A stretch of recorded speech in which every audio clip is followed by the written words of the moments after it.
그러면은 이런 경우에는 이제 치유를 하려면 불규칙적인 식사를 없애야 되죠. 아까처럼 아침, 점심, 저녁, 특히 야식을 먹지 마시고 아침, 점심, 저녁을 먹고 이제 이렇게 속을 비워주시는 방법을 택하시고요. 그 다음에 아까 중간에 아까 위에서 역류성 식도염에서 뭘 먹으라 했습니까? 소금물 먹으라 했잖아요. 소금물 0.9%에 되는 그 소금물을 여전히 먹어주시면은 역류성 같이 먹어주면은 위백에서 산이잖아요. 위산은 산이기 때문에 그 강한 알칼리입니다. 소금은. 그래서 중화를 시켜서 위산이 바로 뭐 진하든 그러니까 물만 먹을 때 물만 먹어도 되는데 물만 먹을 때보다 훨씬 더 안정적으로 건강에도 좋으니까 물건 그러니까 소금물을 좀 제가 보기에는 가장 드시는 게 좋고요.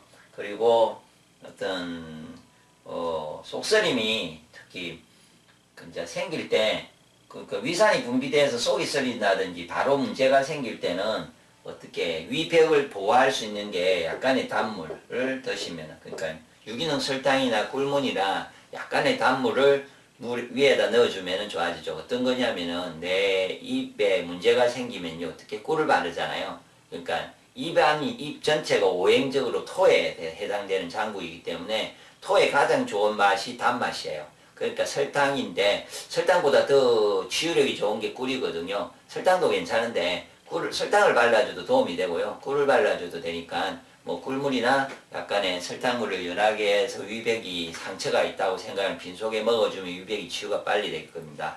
그런데 이제 위백의 치유로 이거는 치유하는 방법이고 위산이 분비 안 되게 하려면요. 생강차, 매운 차, 생강차도 있고 뭐 고춧가루도 매운 차를 빈속에 먹어주면 위산 자체가 억제가 돼요. 위산이 안 나오게 되어 있습니다. 그럼 이거는 이제 가장 특징적일 때 언제 꼭 필요하냐면 혹시나 야식을 했는데 자고 일어나면 항상 속이 쓰린 분들이 있어요. 그거는 밤에 잠을 잘 때 위산이 분비되어서 위가 헐고 있는 거예요. 그러면은 위를 억제를 시켜야 되잖아요. 위산 분비를. 그럴 때 오행적으로 매운맛의 음식, 그러니까 차죠.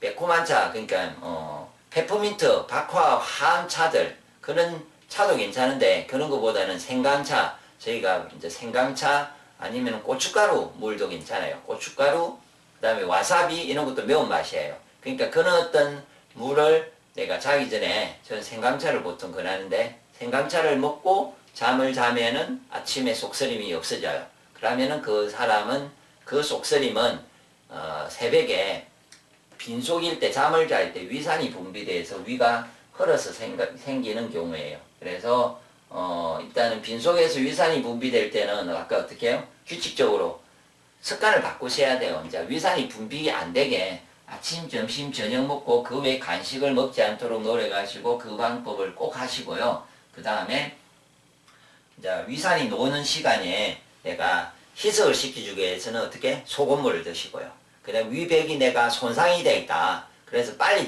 약을 바르듯이 빨리 좀 치유되기를 원하면은 단물, 꿀물이나 설탕물을 드시면 됩니다. 그리고 빈속에 특히 새벽 같을 때 위산이 놓아서 속이 쓰리가지고 힘든 경우에는 그냥 자체의 위산을 억제시키는 방법은 매운맛. 그러면 어떻게? 달고 매운맛의 음식은 빈속에 먹어주면 위에 매우 도움이 되겠죠. 예. 아니면 항상적으로 소금물을 드시고 규칙적인 식사를 가지도록 노력하시고 그렇게 하면은 위궤양, 위염 뭐 아까처럼 제가 이야기했죠. 위는 4일 만에 회복을 합니다. 4일 매우 빠릅니다. 4일 만에 회복을 하기 때문에 조금만 신경을 쓰시면 이렇게 하시면은 일주일 10일 뭐 보름 뭐 이 사이에 다른 뭐 피부에 상처가 나면은 뭐 한 달씩 뭐 몇 주 뭐 이렇게 가진데 피부는 28일이잖아요. 위장은 4일이기 때문에 몇 배로 빠릅니다. 그래서 빨리빨리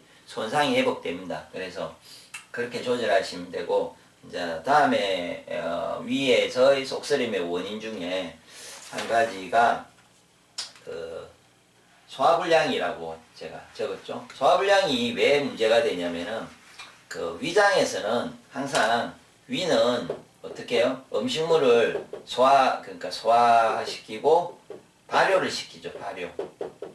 네. 소화하고 발효를 해야 되잖아요. 위장에서. 그러면은 발효라는 소화와 발효인데 일단 발효라는 개념이 명확하게 위에서 일어나야 돼요.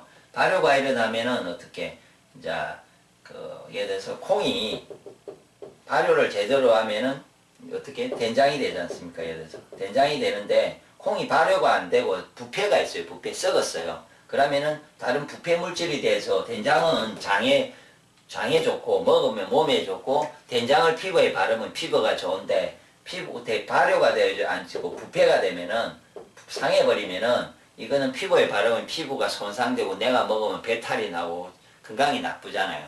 그런 것처럼 이렇게 발효가 되지 않고 썩을 때 어떤 물질이 전혀 달라지듯이 내 위장 속에 들어오는 음식물이 예를 들어서 소화가 제대로 되고 발효가 되면은 좋은 영양으로 돼서 도리어 아까처럼 어떻게 발효가 되면은 위벽이나 장도 벽도 도리어 좋아지는 어떤 물질이 발생하고요. 건강한데 이게 제대로 소화가 안 되고 부패가 돼서 이렇게 정확하게 소화가 되지 않으면 이게 오래 머물면서 그게 부패가 돼요. 그러니까 아까 소화불량이 그런 경우인데 소화불량이 되는 이유는 뭐 몇 가지가 있죠. 이제 장의 연동 운동이 안 될 때, 위장의 연동 운동이 제대로 안 돼가지고 음식물이 안 내가고 오래 머물 때, 그 다음에 소화 발효가 안 돼가지고 썩으면서 어떤 동시에 이런 부분이 발생하는데, 그러니까 이런 부분이 발생해서 위장에서 음식물이 썩은 상태로서 오래 머물잖아요. 그러면 그 음식물에서 부패 물질이 나와요.